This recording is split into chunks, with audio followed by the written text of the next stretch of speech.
Hey guys, quick note. This is Nirav. My audio is not awesome on this episode. Still perfectly fine, but it will generally be better. I had one version where mine was good and Patrick's and Joe's was bad, and then another where Patrick's and Joe's was bad and mine was good, and that's just math. So going with the one where mine's bad. Anyway, future episodes will be better. Stick around.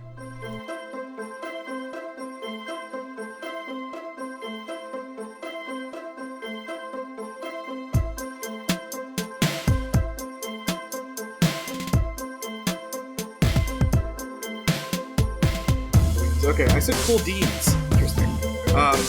Nice to meet you. I've been watching a lot of Supernatural, actually, so I've been... Oh, okay. I was thinking of Community as well. That's also a cool dean. Although we did, I think, talk about Jensen Ackles for one of these parts. We did. On our episode. Although after I doubled down on Henry Cavill. Henry Cavill, yeah. Henry Cavill, 1,000%. After the scene, I absolutely doubled down on Henry Cavill. For Reason, you mean? Yeah, for Reason. Yeah. 1,000% Henry Cavill. He fucking crushed this part. Okay, anyway, hello everyone. Welcome to A Court of Thorns. No, it's not. That's the regular book. Fuck. Nope. Started This is A Court of Thorns and Roses. This is A Court of Thorns and Roses. The book you've been reading is a falsehood. Okay, no, this is A Court of Bros and Broses. This is a podcast where three straight men are on their maiden voyage through Sarah J. Maas's A Court of Thorns and Roses. And maybe you learn a little something along the way. My name is Nirav, and I'm going to be your host, and I'm joined as always by my co-hosts, Patrick and Joe. Say hello. Hello. Hello, and I just realized you picked the word maiden voyage because maidens are women and we are men. That is correct. Okay. You're a clever guy. Okay, you sounded so exasperated. Okay. Oh my god. You're just mad you forgot your cold open idea. Yeah. I did. I had such a good idea for cold open. He was like, you guys aren't going to believe this fucking cold open I got. It's going to be so good. I don't remember what it is, but... Man, I was so stoked. A week ago, I was like, this cold open's going to knock it out of the park.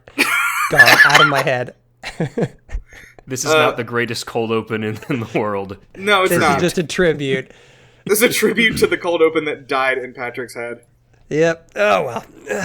Okay, well, anyway, today we're going to be covering chapters, I think, 26 through 28.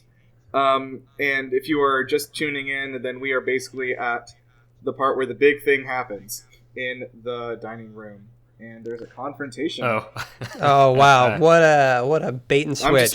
I'm edging a little bit. By the way, yeah, as I said, the name of this episode is, as we agreed, this is the one where they finally do it. Spoilers.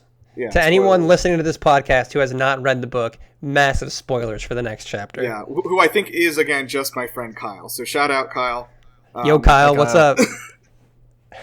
So anyway, let's go ahead and get into it. I do want to say up front, like I mentioned in the Discord, I think this is probably the most positive I've been on the book so far. I was like, this was chapter 26 was definitely my favorite chapter of the book so far. I was like actually like intently listening, and I was like I stopped what I was doing because I wanted to like actually hear what happened, which has not happened with this before. So. Yeah, I got. Oh, I've had some moments like that, but yeah, this chapter was definitely more because I've definitely had some sections of the book that I've been like interested in what's happening for sure, and I've kind of enjoyed like the world building and kind of how they're fleshing characters out and we're getting a little bit of character growth. But this specific chapter, I was like edge of my seat. What is gonna like? I legitimately like what is about to happen right now. Yeah. So that was good. Yeah, that was neat. Joe, have your feelings been altered at all? No, yeah, genuinely, this is the chapter where I don't know if I said it before on air, but I had accidentally read this chapter because I thought it was part of our assignment 2 weeks ago. Okay. Oh, so yeah, you did mention I came into the last one thinking, oh shit, like, we got some shit to talk about. This thing popped off on a cliffhanger for us, but no, it was a cliffhanger for me only. My own personal cliffhanger. Yeah, I thought that was a solid chapter of will be a very entertaining villain throughout this as we explain it, but I think Reese will be pretty interested. Yeah, Joe had already read this chapter, which means that as Nirav was giving his prediction at the end of last week, where he predicted literally exactly what happens in this chapter, where Reese shows up, and he's part of the night court, and he's part of the night court. Joe was sitting there going, "Huh? Yeah, just like sure, knowing exactly that he near fucking hit the nail on the head. Yeah. Here's my thing: is that I've seen a movie before. What? So- What's a movie? I will say, Not like, one of those Wait, moving the pictures. silent pictures, you've seen those?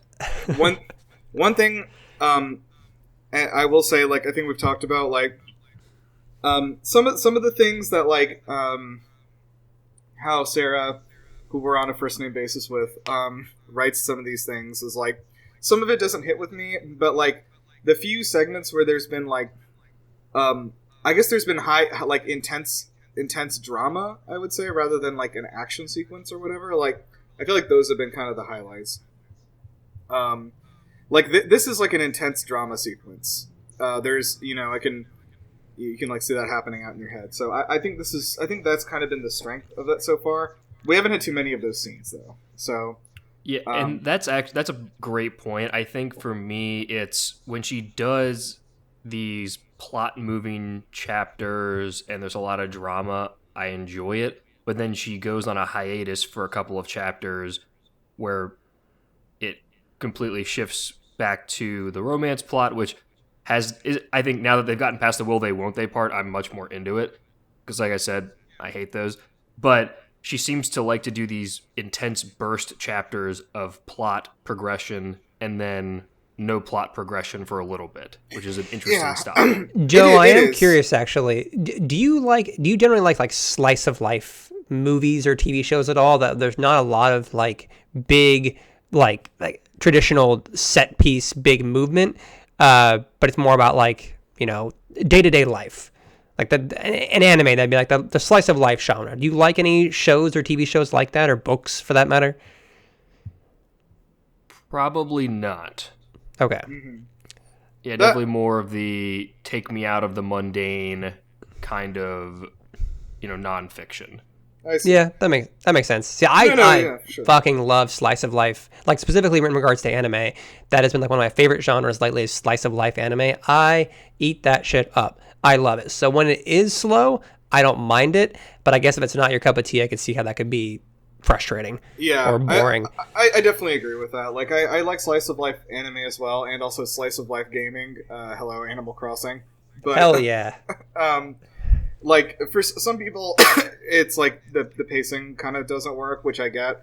I think that I agree with you making a comment about, like, it's interesting about this, like, here's, like, a burst of moving the plot forward, and then we'll, like, stop and, like, kind of simmer on the same thing we've been simmering on for a while, for, like, 2 or 3 chapters, and then, like, here's a little burst of plot again. It is interesting because it's different from I think a lot of books will try to, like, have some momentum every chapter, you know what I mean? To, like, especially one thing I'm calling to mind is, like, the style in which the Gary Trotter, the books are written. Yeah, I was actually thinking about that as well. I was gonna make that exact like, same example. The way J.K. Simmons does it is that, like, at the end of every chapter, there's, like, some sort of lead in to the next thing. There's not ever just like and then they hung out. It's like, well, with the exception of the 7th book, where they spend a lot of time, which is of course explicitly hanging out. Gary Trotter and the Deathly Iguana. Yep, nailed it. No one will know what we're talking about. I'm like, completely lost. Yeah, we're trying not to say any of the names that will, like, sort of, like, just get us canceled, I guess, again, or even, like, we are. To be fair, we are talking about it, so I don't know if it's. But, like, if we were to, if it was, I guess it's not really in an audio format. I guess it doesn't matter. But, like if I was gonna, like, title this episode "Gary Trotter and the Deathly Iguana," like, you would not know what was going on, but you would also know. I would think you're doing a parody of Harry Potter and the Deathly. Whoa, he said it. Whoa, why would you even say that word? No one's talking about that. Yeah, exactly. This is you know what this is? This is like Twitter brain rot that's gotten me. So I like just talk like this in my real life now. Oh yeah, 100%.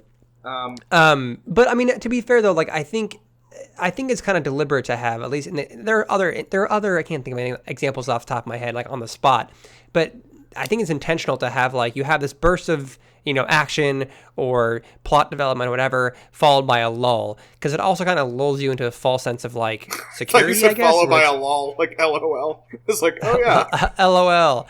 No, but it kind of lulls you into like, okay, so this is everything is good, everything's okay, nothing's wrong, and then suddenly there's a head on a fountain, and then okay, everything's fine. They're falling in love. They're having a little festival. They're dancing. Everything's great, and suddenly Rhysand shows up, kicks a door down, and is like, "Fuck you guys! I'm fucking all your shit up." And it's like, oh, okay, it's why I think it makes if something like this bombastic and exciting happened every single chapter, it wouldn't be as exciting. That's fair. So him kicking the door, he doesn't kick the door down, but him showing up is so, I don't know, caught me so off guard because something like that had happened so far in the book. Yes, I will give you that on that point, because the last bit has been very, like, slow, and then him just, like, showing up and, like, the immediate tensing of, like, because, like, this guy, like, first of all, comes off as, like, not just, like, a violent, but, like, gleefully violent. And so, like... Oh, yeah, like, sadistic Sadistic is the completely word, removed, just... Yeah. Yeah. And Well, the like, funny thing is, the first time we meet him is he's described as the most handsome man Feyre has ever I know, seen. right? And he seems like suave and charming, and he's like, oh, he saved her from these other like punk fairies, and he's like, oh, you can follow me around, it's cool. Like, it's like, all right, who's this? He was described as evil, though. Yes. He Was didn't come off... He came off He as, was, like... yes. He came off as, like, sinister at first. I didn't think he... I thought he Yeah. was maybe going to be, like a bad boy Sinister, right? Not like a full, like, No. villain the first Like time. I immediately got straight up, fucking, who's the, I know he's not actually a devil, so don't get mad at me. Boulderbort. No, not him. From Halder's Fate for, who was the, We can the talk about devil. Baldur's Gate. Yeah, I can't remember his name, but... So Oh, don't I get haven't mad Are at you me. talking about the I've not singing played- villain? What's it? I've not played Baldur's Gate 3 yet. No, the actual, like, devil character that keeps trying to convince you to give him the worm in your brain. It's Is it... Wait, you're not talking about the... No. I remember who you're talking about, but I don't remember their name. but like that kind of suave, like, just, Yeah. you know, I can be this way because I know that I can just fuck your shit up Yeah. at a That is moment's notice. The tone But yeah, so shift- I guess we want to like quickly at least explain the set the tone for Kyle, so Kyle knows what's Sure. happening right now. Oh, yeah. Sorry. Can we, Kyle. okay, I want to address, I guess. So I know there's a lot of YouTube channels, like a lot of YouTubers I like, such as like Danny Gonzalez. Like he just has named his entire like fan base, viewer base, Greg, and so he just addresses everything to Greg when he's talking to the audience. Okay. And so I think we can just do that with Kyle for us, just in Sure. tribute to my friend Kyle, who I hope is still listening. Or we can at least we'll use Kyle as the phrase for anyone who's listening For to anyone the who hasn't podcast, read the who has books. not Yeah, read exactly. the books. That is Exactly. Kyle. Exactly. Great. So Kyle, here's what happened, which is that Lucian and Tamlin and Feyre are having a lunch. It's important that all three of them are having a lunch. You'll see why. But basically, Is it 'cause like, he eats her later? sorry, Nothing. I didn't even hear what you said.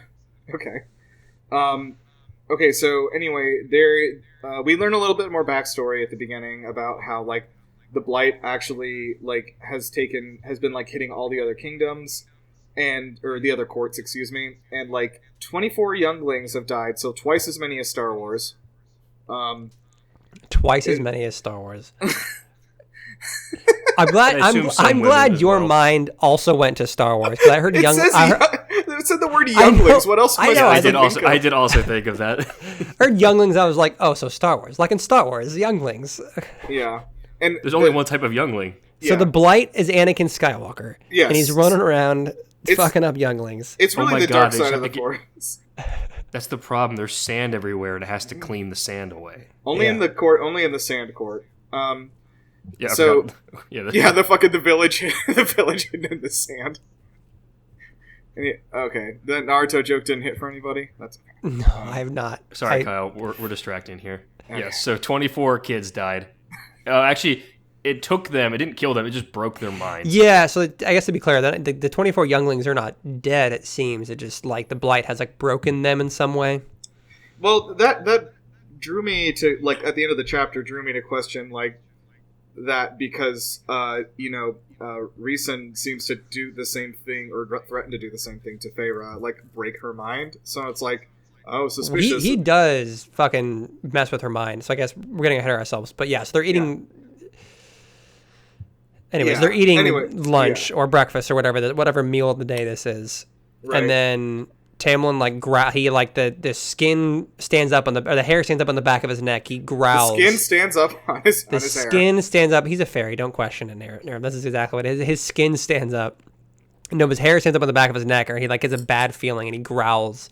And then he instructs Lucian to hide Farah against the curtain, and then he glamours. Or I don't know if it's Lucian or Tamlin who glamours I think Farah Tamlin to does the glamour. I'm not sure. No, it's Lucian. Oh, was it? Oh yeah, Lucian glamours her as to be a part of him. So he uses his scent and his presence to kind of disguise her between him and the curtain.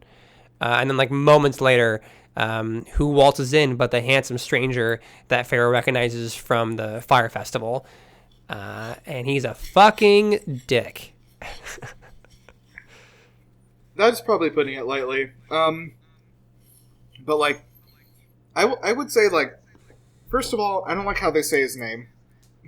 Rhysand? Well, the audiobook was like Rhysand. Oh, I thought it was pronounced. I thought the audiobook said Rhysand, and I would have said Rhysand probably. I think Rhysand would have sounded better, but anyway. Oh, Rhysand? Is that what it is? Rhysand? No. You're right. It is Rhysand. I was just saying. Looking at how it's spelled, I would have probably said Rhysand if I was just reading it. The reason I think of Rhysand is because Rhys Darby. That's why I think of Rhys. I was thinking of Jonathan Rhys Davies. That's still Rhys. Damn it! You played yourself. Have you seen Jonathan Rhys Davies? He's really good. I've not.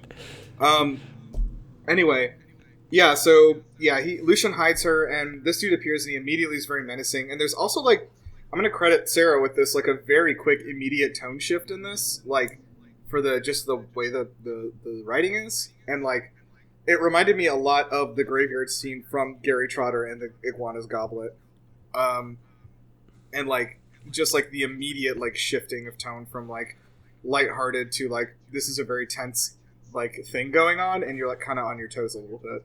So we gotta stop drawing parallels so that everyone listening knows what we're talking about. We gotta stop talking about it. Okay, so anyway, yeah, he shows up and he's he's still handsome, which is important, but he is a lot more threatening this time. I feel like she maybe made one too many comments in this scene about how handsome he was still when becoming more violent, but whatever. The book must remain horny. I guess so. It has to be clear that Rhysand is extremely hot. That's true. But yeah, so he basically comes in there. It's very clear immediately that even though Rice Krispie is from another court and he's in Tamlin's home, that he is clearly the more powerful of the two of them. There's an immediate power dynamic shift there. Oh, absolutely. Tamlin, who up to this point, our entire understanding of what power has been Tamlin. It's okay, Tamlin's extremely powerful. Tamlin is the most powerful. Everything is framed with Tamlin is this ultra powerful high fae, and then Rhysand comes in and Tamlin's scared. It's okay, so this dude's real bad. Yeah, it's no, it's Star Wars this time. When Obi-Wan shows up, and then you're oh wow, but then Darth Vader shows up and he's very scared of him. To be fair, Obi-Wan is just an old guy. Yep, and there are only two other nonfiction properties to compare this to. It's either Star Wars or Gary Trotter. Yeah, sorry to burst your bubble there. Star Wars is not nonfiction. It did not actually happen. Prove it didn't happen right now. Fiction, whatever. Jesus Christ, it's been a day. It was a long time ago in a galaxy far, far away. So yeah, that's vague enough. Well, you cannot possibly prove it didn't happen. Thank you for saving my hide. The reason I've made references to Star Wars so much is because we had a comment on that last TikTok about how we should do a podcast on Star Wars instead. So it's funny. I also thought about that. I'll be honest. I haven't seen a single Star Wars movie or property. Oh my god! Is this a bit? No, it's not a bit. That's 100% serious. So that means you're Sarah J. Maas understand like experiences greater than that of your Star Wars experience. Yeah, technically. Love that. I don't like that. All right. So, anyway, this dude obviously, like we said, is very powerful. He is from the Night Court. He is a High Lord as well, which Night is Court. for the Night Court. Yeah, which is. Did I say Night Court? Wait, that's right. No, right? I just Night Court is correct. Every time I hear the word Night You Court, think of the I TV think show of Night I Court? think of the TV show Night Court. Yeah. So I think of Night Court. Every time I hear it, I just say Night Court in my head. Yeah, Is that another Star Wars spin-off show? yeah. No, it's a show. It's a sitcom from the 80s. There was a bit on 30 Rock where Jenna says that she played the were-lawyer on Night Court, and she like does very good. So she That turns into might a- actually be why I know about Night Court is from Yeah. that bit. Same. Okay. Well, So- sorry, Kyle. So anyway, Yeah. Sorry. Tamlin Kyle. gets so this ultra powerful Reese shows up and immediately starts taunting Tamlin for not ever attempting to save himself or his land for 49 years. So now we get a timeline as well for how long Tamlin has been the Lord of the Court. Isn't that roughly when that like Blight Masquerade Ball happened? It's like 50 years ago. Oh, is it? I Maybe. don't recall, I actually. feel like that I'm might- afraid to... The problem with this is I can't look up any of these details because of all the spoilers. Yeah, you are correct. Like, I've forgotten so many things that I can't look up again. And we I need guarantee. Yeah, I research guarantee you. assistant. Like if you look something up, it's going to say Alexa. like Tamlin (parentheses deceased) did X Y Z. You know what I Yeah. mean? Like every time. it's Tamlin, like the that. twice resurrected god. Like, oh god. who turned into a Good. god worm. Yeah. Anyway, so I think that is right, but we'll check. I will check with our research assistant Alexa, who again, thank you for assisting us on this. And then we also get more information as well. Lucian refers to Reese as Amarantha's whore. So now we get a name for the evil, yeah. mysterious woman that has been alluded to throughout this entire thing. Yeah. So I have a question. From what we're getting here, do you feel like Amarantha is like our endgame villain, like our series-long villain, or is she like something that's just not, or is it like this guy, Reeson? Because I feel like So is Amaranth? Right, sorry. So to put things in Star Wars terms, for for me, and then yeah, Joe, what do you like? What do you like instead of Star Wars? Wait, you can like things other than Sarah J. Maas stuff? Wow, Joe is Put it in- taking put it a into huge Twilight. turn. So to put 2 it into weeks ago, Twilight Joe was terms hating for on Joe, this. Amarantha is sort of the Victoria of this series. And for all our Star Wars heads here, Amarantha is the Emperor Palpatine of this series. Right. So, but yeah, that's kind of what I was asking. Or is she like the Darth Maul, where she dies in one movie, Yes. and we're like, wow. That was exactly my question. Is she the villain? Are they setting her up to just be the villain for the third act of this book? Or is she like the series-long villain? So I guess the I question is, think- and maybe this is a little too meta, is that when Sarah was writing this book, wasn't she just writing this as one book, and then she later expanded it to a series? That's what I was 'Cause, going like, to say is I think this was a similar to J.K. Rowling kind of thing where it was not really thought out. So I think that it's going to end up being a maybe blowing your load a little early type deal and not really planning to save this for a Thanos type cameo. I see. Thanos, there's one. Okay, Why do you that's- say you we like should- Marvel stuff? Yeah, we should be doing this as Marvel. Okay. That will help the listeners understand. I've seen other Okay, things. so I just haven't seen Star Rhys-Ann Wars. is Loki. Actually, that Yes, works really well. that works actually really works well, super actually. well. Rhys-Ann is Loki. That makes Tamlin Iron Man, I guess? Yeah, sure. Or is he Captain America? No. No, he's Captain America. No. If we have to draw a direct parallel, no, he's the Hulk. Sure. Well, That's like- sure. because He's a he combination- gets angry and he transforms into a monster so he can fight good. Yeah, well, he's like a combination of Captain America and the Hulk. He's like if Captain America turned into the Hulk. All right, we have to Yeah. keep going. Rhys-Ann wants Tamlin to punish done Lucian nothing. for being disrespectful because Lucian's like, coming at him like saying like, oh, you work for, again, he calls him Amarantha's whore. Tamlin's like, Yeah, you sorry, suck we don't run butts." things like that in my court. Like, we respect each other here. Except you, we don't respect you. Except you can get fucked. Yeah. Yeah, you suck eggs. It was a lot. It was like a really like fuck you specifically thing. And so Rhysand is kind of like about to leave, and then he notices, of course, that the table is set for 3, and in fact, Feyre's like half-eaten plate of food is like still sitting there. Which, I mean, of course, it was very sudden. I don't blame them for like forgetting that was there. And of course, then he, like, once he realizes something is afoot, he begins looking. And this is a question I have. Can people just, like, break through a glamour if they know there's a glamour there? Or Fae, I guess? Is that the idea? I guess This guy can, because he's, like, all-powerful. In my mind, I think it's it was like more like there's like a kind of like a distortion in the air. I'm trying to think of what is it? Is this also a Gary Snodder reference on accident? No, I think this was... Jesus Christ. I think what this was like he noticed Lucian having his sword drawn and pointing it down at the ground and kind of having it ready to go, and immediately was like, oh, Lucian is postured to protect somebody behind him. That's where the glamour is. She never mentions in I mean, I don't know if the he descriptions. knew there was a glamour there, but she felt like, but Farrah said she felt the sting. So I guess when she was hidden the first time, she got that like burning metal smell, which is indicative of magic having happened, which is how she knew that a glamour was placed on her. And then when this happened again, I think she smelled the burning metal again, which means that I felt like once Rhysand knew to maybe look out for a glamour, he dispelled it. So like he did something to consciously dispel a glamour if there was one. Like it's one of those things where he can't just see through a glamour if there's one there, but if he knows to look for one, he can dispel it. He used dispel magic for all our D&D heads here. Exactly.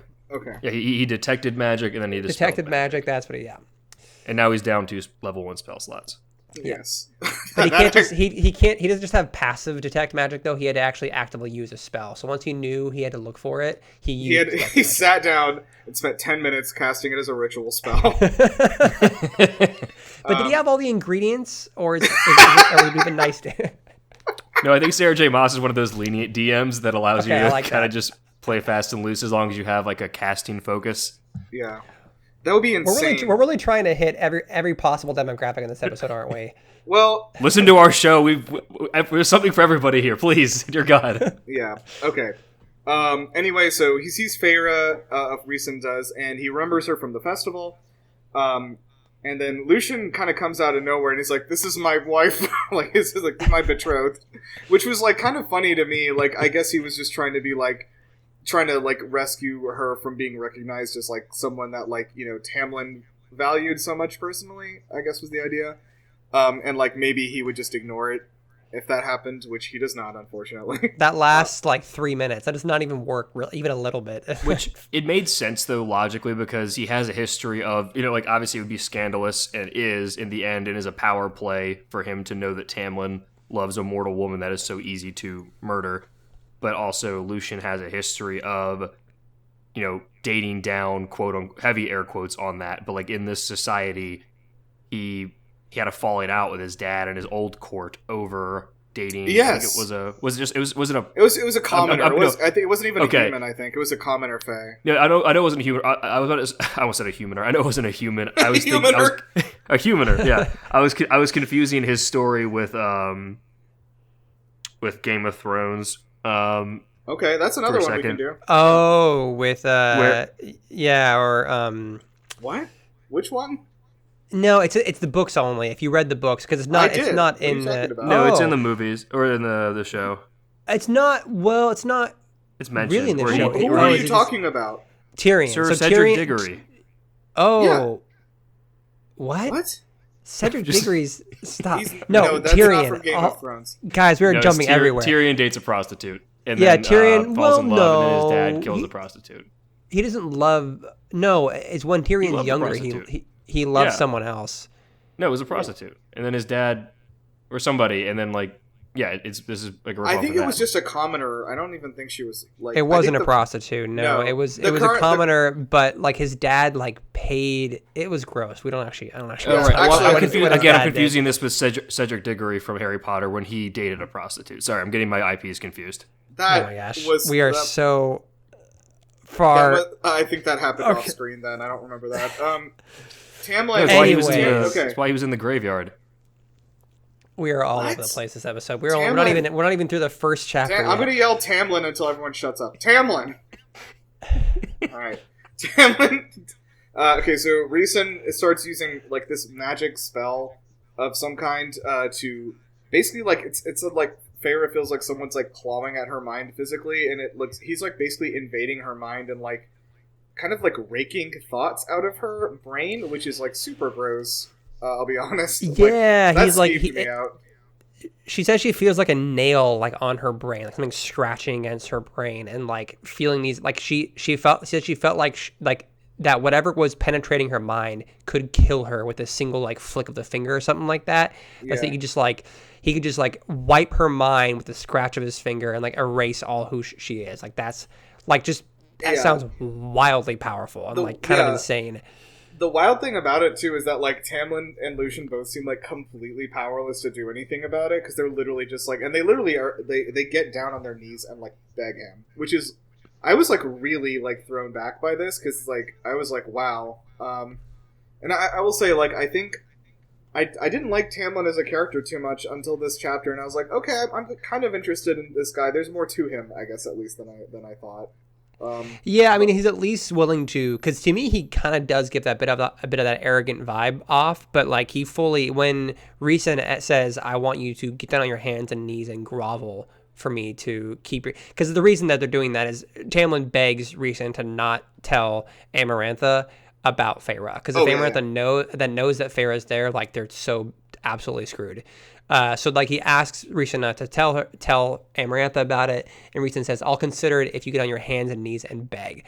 And I was like, "Oh no!" And my gut was like, "No way, Tamlin's going to do this," and he does it. He fully head on the ground, begs, like groveling, groveling on the ground. I'm like, man, wow, he's going for it, which I was not expecting him to do that. So good for him. Yeah, I mean, it was even like fully like forehead on the ground. It was like he getting as low as possible, as much surface area on the ground, kind of groveling. It was not just like kneeling. It was. It was humiliation. Yeah, exactly. Yeah. Exactly. 100%. Which means that like that is something that by the end of the story he needs to, like, he basically needs to get that back by, you know, either defeating or on the other way, like humiliating Rhysand, you know, by the end of this book, basically. So we'll see how that goes. I guess he's too good. Yeah, and another point that the Spark Notes brings up, which makes me feel like it's more relevant. This, I don't know. It's like Rhysand asks her for a fake name, or for not for a fake. Rhysand doesn't ask for a fake name. He asks for her real name. What's your fake name? What's your alias? But Feyre gives a fake name of like her sister's friend back from their village. Yeah. Which to me seemed like an absolute throwaway line, but Spark Notes like has this written in there. I'm like, okay, is this actually important then? I'm worried that the name she gives is Claire Better, and so I am about 99% sure that the entire Better family is going to be fucking wiped off the map. Oh yeah, they're so fucked. It's like, sorry to the Betters. Well, also that comes in later, which when we get to that, I'll circle back to that point on how that's going to come into bite her in the ass. But anyway, okay, so that chapter ends, and then they're all a bit shaken up. Oh, question, go ahead. Just to I may have missed it. Does anyone say what Amarantha's like position / title is? No, I was actually curious about that because it seems like Rhysand is the head of the Night Court, and it wasn't clear if Amarantha is also associated with the Night Court or if she's her own entity and the Night Court is like sworn allegiance to her. Yeah, that was my takeaway, is that she's this just villainous overlord that the Night Court is like, fuck it, we'll kind of just roll with her. My gut feeling is that she was outside of the typical court system. Okay. That's I kind of get that vibe as well. And also, we forgot to mention in here that Rhys goes on and on about how he's known and fought alongside Tamlin for years. Oh, and yeah, true. Taught Tamlin how to fight and all this other shit. Like, there is this deep history between the two of them that they're now dropping on us. So it'll be very interesting to unwind that. I'm sure Tamlin also has a very gruesome past as a warrior, where there's a period where he is, you know, maybe villain-ish. Done some bad things, probably, yeah. I think that what I would have liked is if...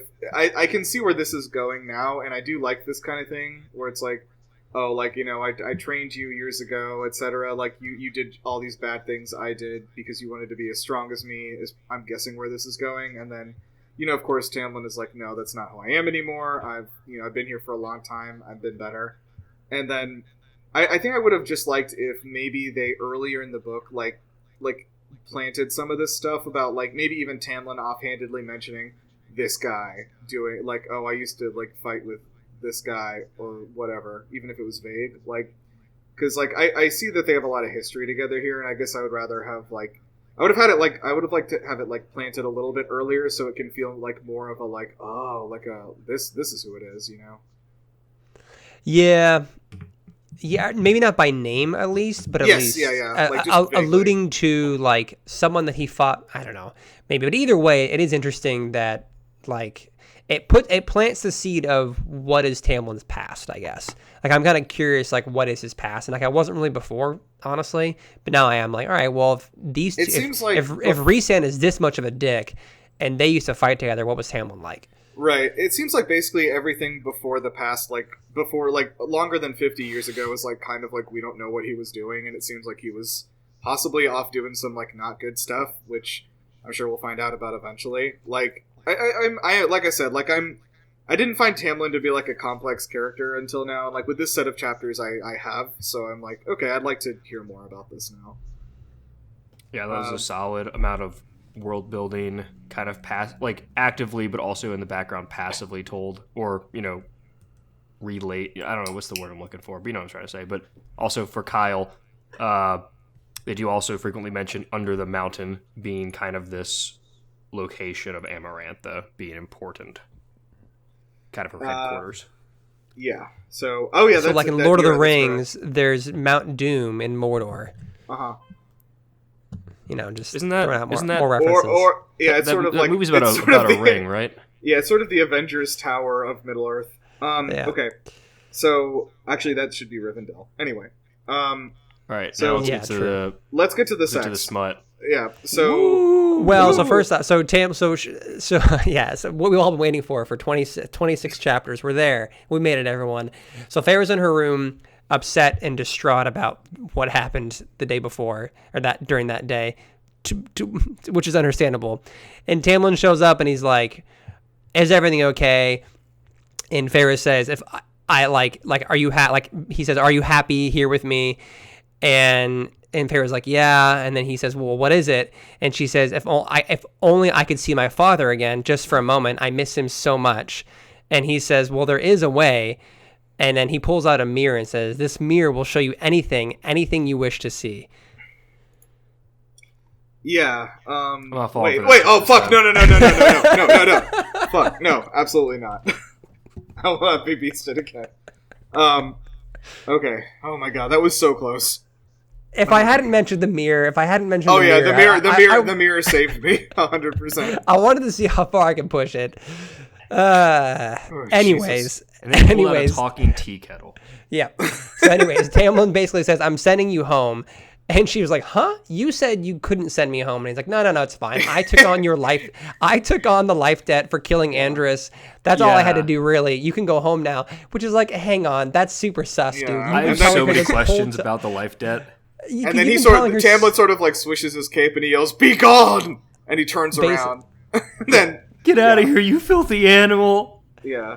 But for real, considering how for the entire books up to this point, he's been telling her, "Nope, there's no workarounds, no loopholes. You're stuck here with me." It makes it sound like more like she wasn't stuck here with you, Tamlin. You just wanted her here. Well, I think there's a lot of questions, and it's definitely a kidnapping still. But he did say that he would take whatever like threats or dangers were posed as a result of him like not breaking the law, basically. Yeah. So it does. I guess it wasn't up very until glossed over, so that we can get to the full penetration. But gracious. Yeah. Okay. Look. Anyway, this is what I'm trying to say though, is that like did we read different chapters? He's still breaking the law. He's just saying, like, I'm ready to take the brunt of not obeying that now, like, for you, because I care about you. Previously he didn't really. Yeah, exactly. Yeah. Look, they had 2 lines of exposition in this chapter. The rest of it was entirely pornography. Yet, ironically, I'm going to read for everyone listening the entire description of all the actual sex in this book. So like there's probably 2-3 pages of nothing sex in the actual book. I have Alexa's book in front of me, by the way, for reference. I wanted to potentially reference it if I needed to. You're going to read Beauty and the Beast again. No, I'm not actually. But in the Spark Notes, this is the entire description of 3 pages of sex. It is Faber and Tamlin make love. That is it. That is the only thing in the Spark Notes. I missed it the first time. I was like, hang on. That's all you're going to say, Spark Notes? Fuck off. And I was like thinking like if I was writing this book, that whole 3 pages would have been, and then they did it. And then the end.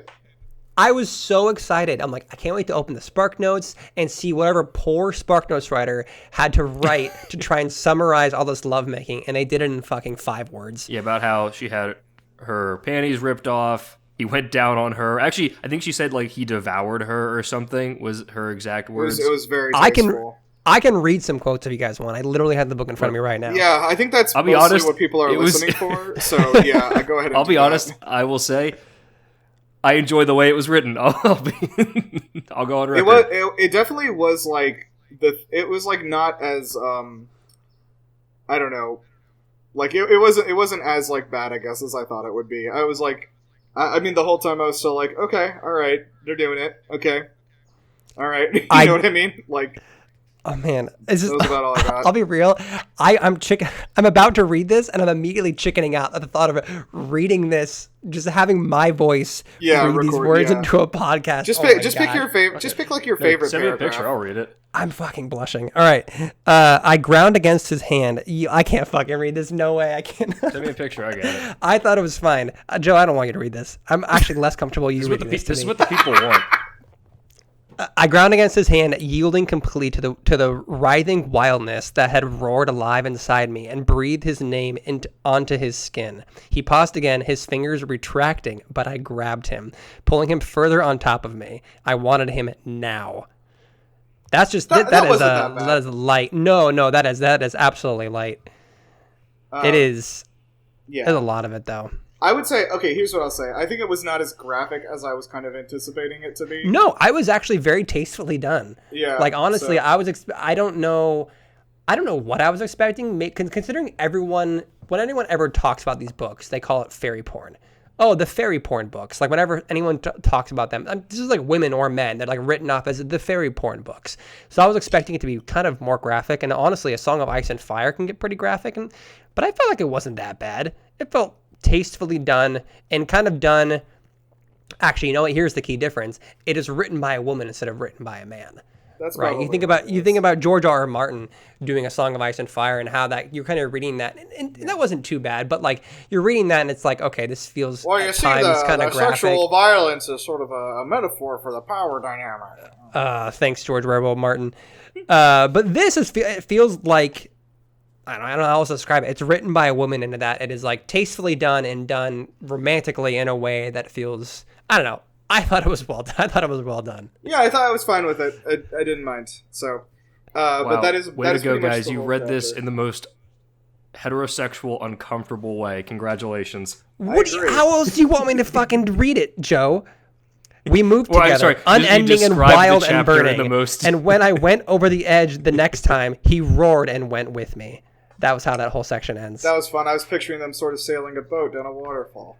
It's great. All right. Anyway, it was a good, solid, horny chapter. Yep. Well written. Agreed. No complaints. Although I will say that somebody I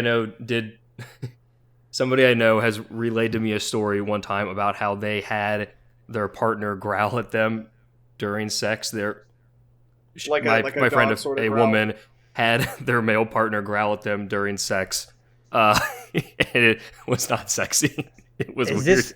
Does this friend listen to the podcast, and are they okay with you recounting this story on a podcast to our dozens of listeners? Say their name. It's fine. True. No. Their name is Claire Better. Okay. Sorry to the Better family.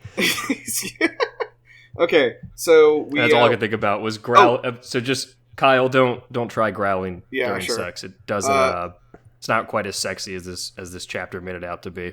All I think is that Kyle's listening to this podcast and taking notes. Kyle's like, oh yeah. Kyle's taking notes. Won't do that. Kyle's married and has a child, but whatever. Yeah, but right. That doesn't mean he can't He could have had take 2 kids notes. if he wasn't growling the whole time. Okay, all right. Stop growling, Kyle. Keep your shit together. This is gonna be so much funnier if I like ask him and he's like, "Oh, I didn't listen to the in a while." Okay. If that's the case, don't tell us. Let us keep talking about Kyle as if he does listen to this very, very seriously. Absolutely. Okay, so important thing that happens at the end of the chapter is that as she's drifting off to sleep afterwards, she hears Tamlin say that he loves her, and then kind of like, drifts away to the point that she's like not 100% sure that he actually said that to her. But it seems like he's super duper dead. So. Well, he says it again again later. He also says it again. Yeah, I was going to say, he says it again later, too, which does reaffirm that he does love her. Okay, I was also happy that they finally had... Well, up to this point, I also thought it was an interesting writing method to make... Like, a lot of times in these young adult books, they have the protagonist be a young woman that is, like, either a virgin, waiting for marriage, something like that. And that's usually why they don't have sex throughout this, which in this case, she's talked about is how much she wants to have sex with him. So it's kind of almost this like, wait, you've talked about how you've had sex with Isaac constantly throughout the early part of the book, but now you're almost adopting this typical young adult protagonist, like virgin or waiting for marriage kind of vibe. So it's just... You know what I'm talking about? Like this, it's common that they wait for marriage in young adult or something like. I wouldn't say wait for marriage, but like I definitely agree that there's you know what I'm saying. There's a theme for certainly in like young adult stuff that like the woman is like a virgin and this is her first like real experience or whatever. And like you're saying that this book does or does not have that vibe? No. Like for a while, she like almost adopted that kind of like that persona a little bit because she. Despite all her inner monologue always being, holy shit, I'm going to jump Tamlin whenever I get the chance. Whenever she was presented the opportunity to even like kiss his hand, she was being very coy about it. But like her monologue was very uncomfortable. That's called flirting. No, but her internal monologue was very like read as more uncomfortable and anxious rather than being flirty. It wasn't. Going back to the earlier stages of this, I think up until he is still her captor. It's like Beauty and the Beast, where there's this whole period of time where like she cannot view him as anything other than this asshole who kidnapped her away from her family. And even though he's providing her this luxury life, she is a 20-year-old girl who's been kidnapped and taken away by a man who could transform into a beast and could kill her at any moment. So she's scared, uncomfortable, not feeling like she's at home. And it takes her a long time before she's finally feeling like... It was only a couple chapters ago that she finally didn't lock the door at night. It was like right before she found the head on the fountain that she like that was the first time she didn't lock the door at night. And it's only been like a couple chapters since then where like in those couple chapters she had like they went out dancing and they had the party and they were flirting a little more and he lifted the actual the spell on her. Like the last few chapters have been a nice growth of, okay, now that I'm not afraid of this dude anymore, I can let myself kind of fall for him. Last chapter had a really nice growth. Nice. There we go. Now you're on my level. I get what you're saying, Patrick. I think my only thing would be like, I think like it almost weirdly in retrospect feels like it was like both too fast and too slow for her to like kind of like, I don't know, be like genuinely attracted to him. But I guess that's just like complicated feelings is what I'm describing. So well, it sounded like it always seemed like she was physically attracted to him. But yeah, I guess that's true. There was that limit of like this guy kind of ruined my life in her mind. It's been so many chapters since we've been well past the he's my kidnapper aspect of this relationship, and like not it's really. It's been like months. Like no, yeah, I think. It has been, the timeline has been confusing. I'm specifically referring to the chapter where she didn't lock her door for the first time. That, in my mind, is like the milestone of she is comfortable. She can find, like, this place feels like home to her. She finally is starting to be comfortable around Tamlin. And that, just happened. That was like 2 episodes of this. I think it was 2 of our episodes ago. So I guess, yeah. It was, yeah. Yeah, I think it's I'm been like 3 chapters since then. Yeah. Yeah. Anyway, oh wait, so then the next thing that happens is she sort of Tamlin sees her and is like, you have to go, get out of here for your own protection, back to your father. And she's like, no, I can't leave you. And he's like, go. And then she leaves and heads back to town. This is Beauty and the Beast I'm talking about. I know, but the no. So like Tamlin, of course, like has told her like, I can't protect you anymore, and like, I mean, he doesn't really say it outright, but it's like, you're like, protecting you is like one more thing I would need to worry about when I'm like trying to fight this you saw how powerful Rhysand is, and like I can't really even face him even at my best, so like having to protect you also is gonna make things more difficult, and so like you are genuinely better off being away from here. I will say I agree with him on that, like she is probably better off being away from here, but I also don't think that she is safer with her family, because it feels like that is a place that would be very easy to find her. Yeah. Well, I mean, more difficult to find her than with Tamlin, though, right? Probably, I mean, and like, but not as safe as being with Tamlin. Didn't we learn though that like the Fae like have the right to cross over into the human territory, right? Like they don't have any sort of like. They do, but the human territory is fairly large, and she did give him a fake name, which is going to throw them all for a loop. But that fake name lives in the same village as her. Yeah, I know. That'd be like sending Gary Trotter back to the Dursleys to hide from Moldivort. Like, it doesn't make any sense. We've got to stop referencing those books. Wait, that did happen though in the book 7 times. All right. Anyway, yeah, and it never made sense once. Well, we could get into why it actually did work until he was. You know what? We can't talk about these books, but there was actually a story reason for it that made sense in the context of those books. But anyways, I understand why Tamlin like made that decision of like you're not safe here because of they know you're here now at least. So like another location is at least slightly harder to find, but then you lose the protections of him.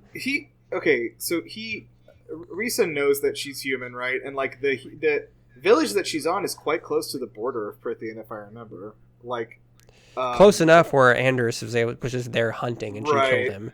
Yeah, so I don't know. Like I said, I get the sentiment. I agree with Tamlin's first instinct of like she needs to not be here because it would be way too easy for him to find her and overpower me and get to her. But I don't agree with his second instinct, which was like send her back to her human family, I guess. So I would have. I don't know, but I don't know what the better solution is really. Like maybe to just like try and find a place to like magically hide her or enlist some help from some friends or something. I don't know what it is, but I don't know who you trust though.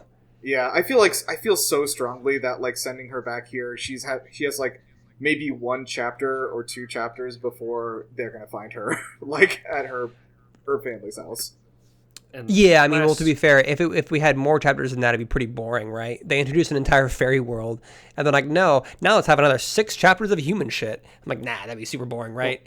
Yeah. I do think it'll be an interesting, it's at least to remind you of like the juxtaposition of here's the world I've enveloped you in, now I'm going to remind you how different it is from the day-to-day, so, there's kind of that. It ups the stakes a little bit, but yeah. I do feel like also Tamlin is kind of fucking useless as a leader. Like, what has he done to really fight the Blight? Like, it sounds like they had a plan in the beginning that they were alluding to constantly that Andres was a part of, but it seems like it does sound like he's much. Kind of. Well, I don't know if I'd say he hasn't done much, but it does sound like he's kind of like given up on the idea of like fighting it. It seems like it's more just like, well, I guess he's pretty resigned to just like, this is our life now. Yes, womp exactly. Womp.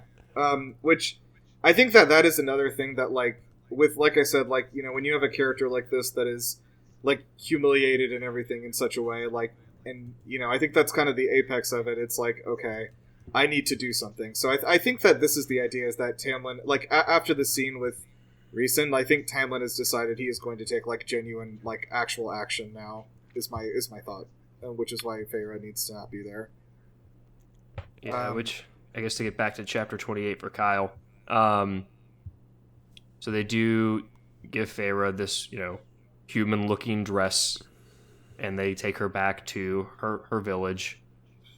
And on the way out, I guess we already kind of alluded to it, but Tamlin does reiterate that he does love her, and she doesn't say it back because it sounds like she's kind of worried that she's not going to see him again. So it's like it seems like she doesn't say it back to him because she doesn't know when she's going to see him again, because she's trying to get out of him. Is it going to be a week or a month or a year? And it seems like it's unclear how long it's going to be. So she doesn't really want to say goodbye. Yeah, she mentions even she doesn't like saying goodbye. Like, and I get why she wouldn't want to say I love you, because it makes it like a lot more real for like the next whatever many months she has to spend like without him. So like I get it, but yeah. Yeah, so and she was saying that for herself, and then also in her mind for him, because it's, you know, if she says that, then he has to worry more about her because she's out there caring about him. Yeah. Which obviously he knows, but, you know, saying the words in her mind makes it more real. That's a genuine concern, I think. So Lucian even is kind of like on Feyre's side here. He's like, no, like, even if she's not safe here with us, she's probably safer than she would be out there. And Tamlin's, of course, made up his mind, and he's in charge. So she's sent back to her home, but it's not her home. It's a new house. It's a mansion of sorts. Isn't a mansion? It's just a large house, really, but still. I mean, I was imagining like a manor. Well, they said they have servants, right? So I was imagining like a mansion. Yeah, I pictured a manor, because she described it as a manor, but like nothing near what a fairy manor was, I thought. Right. By human standards, a mansion. Yes. So, yeah, Nesta and Elaine, her two sisters, are there. They literally don't recognize her at first because I guess she's so well-dressed and made up and everything. Also, she's gained a lot of weight that she since... she's gained weight in the sense that she's no longer... So she's like a healthy weight. She is not like she's a normal size. Yes, obviously. That's what I was going to say. I wasn't Joe's fat shaming. I'm not fat shaming her. No, but she was like gaunt and malnourished because she was providing for her family. And now she hasn't had to do that. So yeah, she can see that Tamlin has actually been providing super well. I can see that, like, of course it is a glamour. So like, but like the sisters explain like, oh, well, a guy showed up and he gave us like, he told my father to invest money and then he did, and now we're like billionaires. And I was like, that story makes no fucking sense. It's not even just that. Magic. It's worse than that. It's he told us to invest money, and then we did, so we doubled it, and then all those ships that were missing, they just turned up out of the blue. I'm like, it's funny, and like I know it is magic. It's magic working on their brains so that they don't have to think about it, and they won't do any analysis of how insane that all sounds. But like, it is still kind of funny, and like I get it. It's magic. I don't have a problem with it, but also they were so desperate this entire time to reclaim their lost wealth that any explanation you can give them, they're not going to think about this twice. You know, it happened. We're rich again. Who gives a shit? But then as Nesta and Elaine are talking to Feyre again, and Feyre's like, yes, cool. The aunt, no, she's wicked dead. You guys nailed it. Everything's good. Yep, Nesta is immediately suspicious. Like, Nesta, who has not been suspicious as anything this entire time, is immediately like, hang on, something's up with Feyre. I think it's like, I don't know. My guess is like that. Just Elaine, bless her heart, is what I'm going to say. And then she's a golden retriever. For Nesta though, she seems to be, if not book smart, very shrewd in person to person affairs, and very street smart, and seems to. I think she knows her sister well enough to like know from her demeanor that she is not telling the whole truth, and that's probably just what's setting off the alarm, is like she's hiding something right now. I doubt she thinks this entire thing's a fabrication, but just that she's hiding something. And so it turns out Tamlin sent a bunch of stuff with her too, so she's got like a lot of nice clothes and stuff, and I assume money. But yeah, this is like a whole thing, and her father cries, and then is like he's gonna throw a ball for her, and then they do the tale as old as time and all that, and so I think that's pretty much where we get to at the end. And Feyre's like, I definitely should not have left, but I agree with Feyre. I'll be honest, like if I'm her at this point, like even if I know that people are coming for Tamlin and everything, and they know that he's weak and they're gonna come in big. Like, I'd rather be there with him at his castle. I mean, to be fair, she didn't want to leave. Oh no, like, I agree. Tamlin I no, made you're her right. You're leave. right. Yeah. So she's like, I wish I didn't have to leave, but also like that was kind of Tamlin's thing. But yeah, the last thing as the chapter ends, she remembers the words of the Serial, who specifically is like, hey, stay with the High Lord, he'll protect you. And she's no longer with the High Lord. So I don't know. I guess predictions for the next few chapters is shit's going to hit the fan. Yeah. What I was saying was, I guess, is like, even devoid of the romance aspect of her being sad that she's not going to be with him for like a long time, like, to completely cut that out, I still would be like, no, I want to stay here. You know what I mean? Yeah. Because like these human people have like very clearly no fucking idea what these people can do. So no, the fairies. Yeah, my prediction is, I think that was like, I'm saying that there is a next chapter, or in the next set of chapters, I'm definitely saying the entire Claire Better and her entire family are going to be killed mysteriously or go missing, and that is going to be the setup for Feyre to be like, oh fuck, I can't, like, I'm causing death to other people, and she's going to escape from her manor and like hoof it back to Prythian. And, yeah, I was gonna say that's actually exactly what I was gonna say as well, in the sense that like Tamlin's never gonna send a thing back to get her. In no way. Do we think that fairies show up at her manor sniffing around and she's like, crap, my family's in danger, or like you said with the Claire Betters, something happens to trigger her to leave, and then we get a whole section of chapters of her like stumbling her way through the fairylands trying to find her way back to the Spring Court? Yeah, possibly. I think the only other thing that could happen is maybe like without telling Tamlin, like Lucian comes to retrieve her and he's like, hey, shit has hit the fan. Like, I was gonna. Oh yeah, that's a good point, Lucian. All right, Joe, what's your prediction? My immediate thought was that we are going to get a Romeo and Juliet style misunderstanding where they both kill each other. No, Claire Better is going to get killed, and Tamlin's going to think it was Feyre and do something reckless and stupid. Oh no! You're talking about a Twilight here, a Twilight New Moon. I guess that is kind of Twilight-ish. It's all Romeo and Juliet. They all ripped it off. That's from true. that, You're right. You're absolutely right. It is, but she probably ripped it off from Twilight if she does it when she does it. The implication that Sarah J. Maas has never read Shakespeare before. No, I think that the implication. I think that's a pretty safe implication. But sorry, the implication is that Shakespeare stole it from Stephanie Meyer. That's my implication. That's what I gathered as well. Yeah, he pulled through the time stream and read the Twilight books. Also, I'm like 99% sure like every American has had to read Romeo and Juliet in school. I'd be shocked if you found someone who had not read them. My other prediction is that I was going to add to that was that I think Feyre is going to find the initial, I don't know what the title would be, but that like warrior woman that she met in like the first couple of chapters, and in the market, the mercenary, and buy like more whatever that special type of wooden bark was that allows you to kill fairies, Ashwood. I think she's gonna gear up to be very useful. That's what I was thinking. And I think she was gonna. Yeah. I think she's gonna be. I think she's gonna be useful. I don't think she's gonna be. Like, I agree. I think she has to be weird, useful sneaky for the stuff. I think she's gonna kind of have this.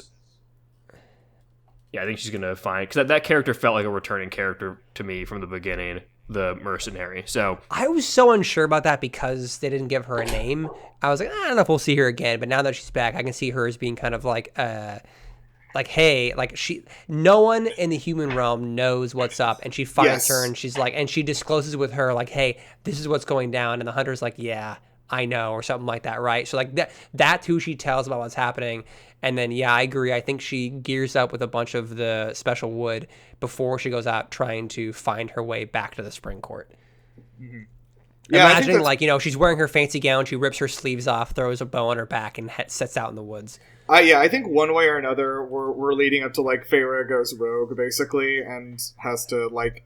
And maybe I think it would be nice if we get into a situation where she has to lead some sort of, like, rescue for Tamlin and has some sort of agency there. That'd be cool. I don't know how that would play out or how it would successfully play out, but because my thought was just that clearly Tamlin doesn't have the ability or clearly lacks the raw ability and kind of is not really doing shit to try. But Feyre has more drive here and has, I think, will have more cunning. Or ultimately, I think, like I was saying though, I think different situation to weaken. At least the Ashwood will weaken Rhys to allow Tamlin to fuck him up at the end. Is kind of my prediction for really extrapolating, but that's. I think after this confrontation here, like I think Tamlin has found his drive again to like do something. Like I said, so I mean, not that I'm thinking he's going to be successful because, as we know, he's very weak in comparison to the other like High Fae and everything. But at the same time, like I think he's probably going to do something drastic, find himself in like a bad situation, and she's going to have to do something to like help him, basically. Is she gonna? Is the help gonna come in a more direct way, or is she gonna find some way to like lessen the blight on him so his powers aren't being hampered anymore, and he can like take the gloves off? Thematically, what I would like, which I don't know if this will happen, but I think what I would like is if her victory, whatever it is, comes from all the Fae's like underestimation of humans, like inherent. Yeah, that's you would hope.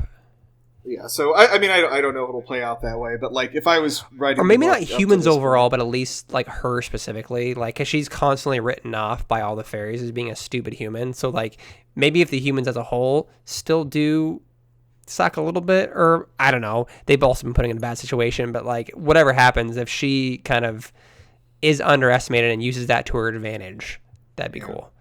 Pretty neat. All right. Well, anyway, like I said, this is probably the most I've enjoyed the book so far. So I'm we're getting into like the third act here. So hopefully, let's see if it wraps up in an exciting way. Which Lindsay has told me it does. Like the end of the first book is the best part of it. So we'll see how that goes. I'm excited. Yeah. Cool. All right. Same. Well, let's. I guess we'll wrap up here. I got a piece of advice from Alexa. We were listening to an episode together. I was like trying to catch up on an episode, so I was listening to the end of the episode, and the episode ended with our famous, world-renowned catchphrase. Yeah. Keep on trucking. And Alexa rolls her eyes. She's like, I hate that. I was like, you hate that in a funny, because it's funny, or you just think it's lame? She's like, no, I just groan every time you guys do it. I was like, huh? It's our famous catchphrase. So, I mean, maybe we keep doing it, or maybe we fucking spice it up and try another thing. I don't know. Did we get okay? Did she have any advice for a better like ending catchphrase? That would be no, absolutely not. I could ask her right now if you want. I don't disagree with her though. Whoa, Joe! I'm sorry. Fucking dropping that bomb on us. Okay, check with her right now for a good, funny catchphrase for us to end on. I'm going to try and I'm backing away from the mic before. Alexa, what's a good catchphrase for us to use at the end of the episode? Well, you can't spring that on me last minute. I just did spring it on you last minute. What do you want? She says you can't spring it on me last minute, so I'm not sure if I'm going to get anything good out of her this time. Is that the catchphrase? You can't spring it on. Don't spring it on us last minute. Classic catchphrase. It's going to be so memorable. I'm opening a random catchphrase generator.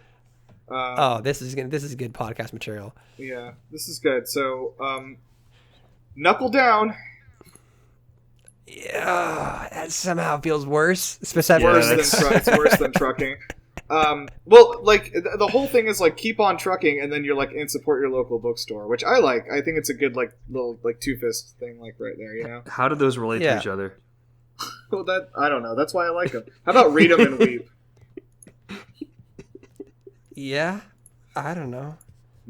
Give a man a fish. Oh gosh, I in hindsight, I regret bringing this up during the recording of the podcast. I have just siphoned all momentum out of the podcast. Okay, I'm gonna leave this a blank ending here, and the listener can fill in what kind of. Oh, I like that. Yeah. Write on TikTok what you would like our catchphrase to be at the end of each episode. And whatever gets the most votes is the catchphrase. what was it like? What's Walter Cronkite like? He had a famous closing phrase. He's like, "And that's the news," or whatever. And that's what we call a Star War. I think we did my method right now. Directed by They're J.J. all Abrams. misogynists. Okay. Well, everyone, keep on trucking. All right. Yeah. Keep on trucking. Support your local Support your local bookstores. Bye.